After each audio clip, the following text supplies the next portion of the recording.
What up, though, everybody? Welcome back to another episode of Daily Upside.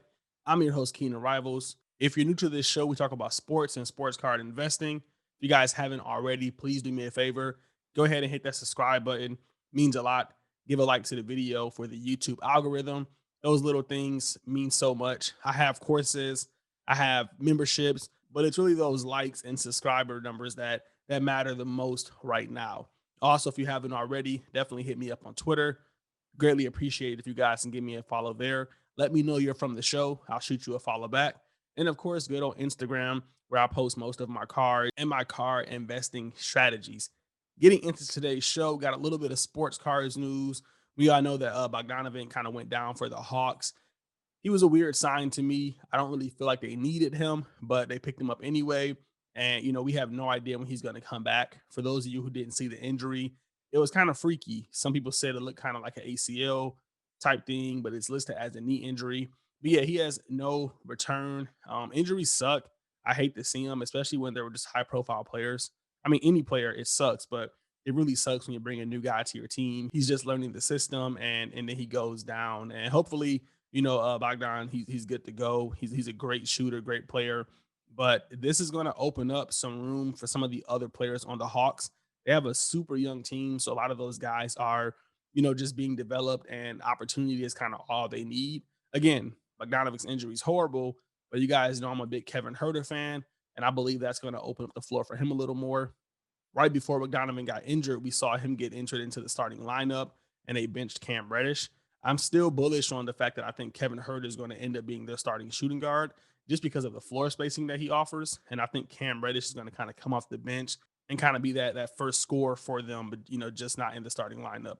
So as we've seen, Kevin Herter's cards have went up significantly since this has happened. I kind of caught them a few days before on the newsletter, and we're just seeing them kind of trend up. So if you would have grabbed them last month, you'd have picked them up at $5, and today they're at about $25. So a good little 5x, and I think they just still have room to grow. We've seen Keldon Johnson, Jared Allen, all these kind of like prospects hit that $60-$70 range. I'm not saying Kevin Herter is going to get there anytime soon, but I do think that backcourt of Herter and Trey Young works out the best for the Hawks, and it's going to be kind of Steph and Clay esque. I'm not saying they're going to have Stephen and Clay's efficiency, but that's kind of what I'm aiming for. So I wanted to mention that if you got in on the Kevin Herter deal, then you did a pretty good job. I wish I would have held a lot of mine, but yeah, we did pretty good on that one.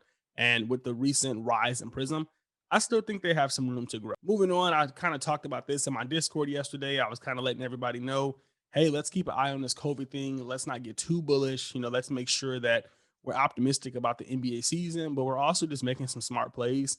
A lot of people are investing money into like super young guys that really have no they have no worth if they're not playing. If COVID goes down, a lot of these guys, kind of would dip in price point.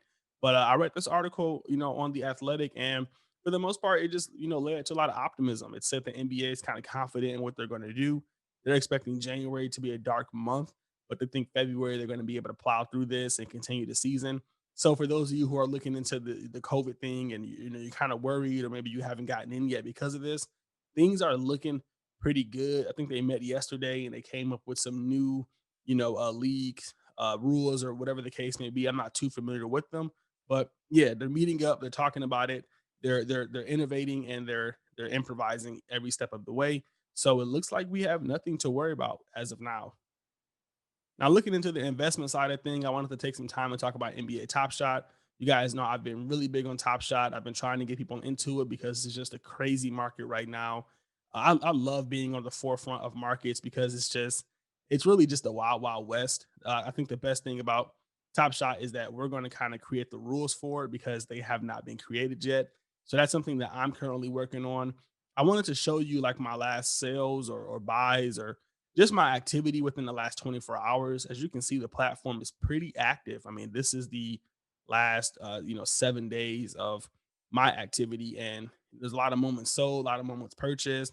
And yeah, yesterday they issued this newsletter out yesterday talking about rookies, and essentially what NBA Top Shot is doing is they're going back and they're going to give every rookie a badge. So similar to how we see a rookie badge on a Prism card or a rated rookie on an Optic card, they're going to go back and they're going to give players rookie badges. So I think that's super cool. I mean, this platform is learning and they're growing.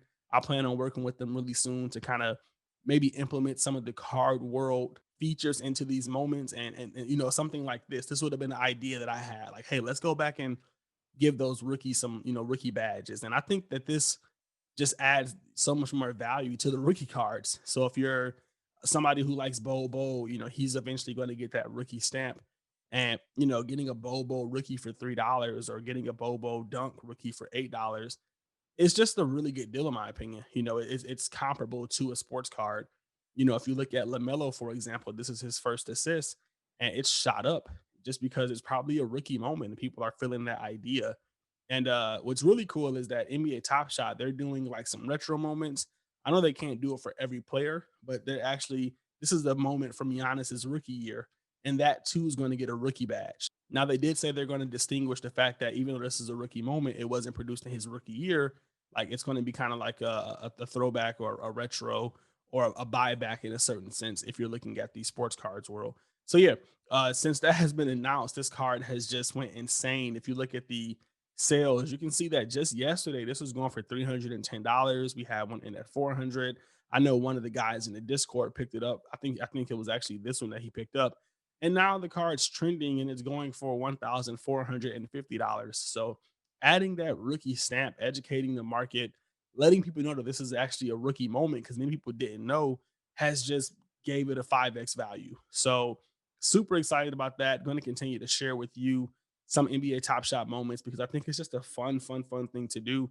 If you guys want to look here, you can see I've been building up a little showcase of my own. I've been buying, you know, Lonnie Walker. I've been buying Colin Sexton, despite my ridicule against him. Shea Gildas Alexander is really underrated to me. You guys seen that tweet I shared on Twitter, that thread about Jason Tatum. So I still have some of him. And then of course I have my guy Trey Young loaded up on his golds. Think they're underrated. And you know, I'm going to look and see who I should load up on within that rookie class. So if you want to check out my showcase, definitely do so. I'll leave the link in the description. Now, getting into basketball, I wanted to talk about a few auctions that I've seen ended. I'm writing an article right now on the top five like underrated sets, and these are the sets that I think can take off next. And I'm going to give them to you for free. Now, if you want the write up, if you want the explanation of why I think these would do well, so you can kind of instill some confidence, you will have to sign up for the membership. But if you just want to learn the sets and they make sense to you, then that's fine as well. One of them is the 2003 2004 Topps Pristine set. um, it's not the most attractive set to a lot of people, but I actually don't hate it. In fact, it's one of my favorite LeBron James, you know, rookie cards. You know, a lot of them are kind of boring to me. And this one really just shows like that 2003 swagger. Like this is LeBron in his actual element. You know, right now LeBron's so business casual. He's like this mega entrepreneur, and this just shows him like as a lackadaisical high school kid. And I think that's super dope. He got like some white forces on. It's just a really cool card, in my opinion. Serial numbered. And again, if you go ahead and sign up for the membership, you'll get an in depth article of why I think this card could potentially explode. If we look on Card Ladder, we can already see it kind of trending, and it's done pretty well over the last year, up 230%. And yeah, if you would have got it around that LeBron dip, you know, around that $6,000 price point, maybe even 5,000 back in November, then that was obviously the time to buy. But I still think at $9,000, you know, compared to the rest of the market, it's a pretty good card. Another card that I'm kind of looking into, obviously, is Select. I still think these rookies are underrated given the price point, especially when compared to Prism. I feel like they should be like 3 or 4 times the price of Prism. I know that's absurd, but that's just where I'm at when you look at the limited availability. So if you haven't picked up a select card yet, there's still time to do so, as only the superstars are kind of expensive. You know, you can still get some of those tier B, tier C guys, some of those prospects for a really good price point. Next up, we do have a Prism card, and I feel like Hyper Prism is just not getting the respect that it should. I think it's called Hyper Prism for a reason. I think it's the evolved version of Prism. It's not the most attractive set to some people, but I actually like how it looks. And it's super limited. You know, you can't really find these, and especially in good condition, they all have those print lines. They're all just like bad corners or bad foil. So I think that, you know, in the grand scheme of things, a few years from now, when Luca collectors come out of nowhere, they're going to be trying to get the Hyper Prism, and they're not going to be able to find one. I've been looking for some hypers of some of my guys, and I really can't find any either. So I think this set's going to really do well long term, especially compared to Prism Silver. I mean, the price point is just too cheap in my opinion. Next up, we have one that I've been talking about for a little minute here, and that is Revolution. If you've not seen Revolution in person, do me a favor, go buy a Revolution card, even if it's a 10-cent common card. All the cards look amazing. I think that's something that's slept on. Like a lot of people don't see these cards in person until they get them in person. Go take $25 and just go buy a bunch of cards. Go on ComC or Star Stock, buy a bunch of cards, have them shipped to you. Fill the card stock. Look at the cards. Look at the imagery. Look at the print. Like this print is such a beautiful print. It looks just like a rare SP card, and this is just a base model. You know, the Astro looks great.